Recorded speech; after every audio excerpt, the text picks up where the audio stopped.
ప్రేమకు మోహానికి మధ్య ఉన్న భేదమేమిటని అసలు మీరు ఎప్పుడైనా ఆలోచించారా?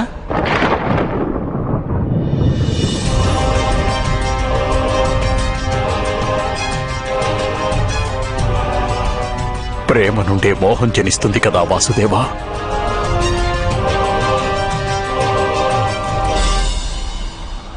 కాదు.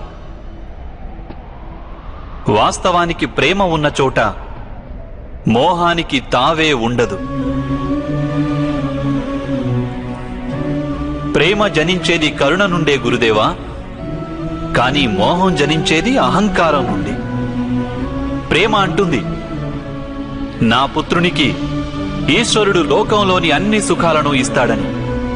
కానీ మోహం అంటుంది, నేను నా పుత్రునికి లోకంలోని అన్ని సుఖాలను ఇస్తాను అని.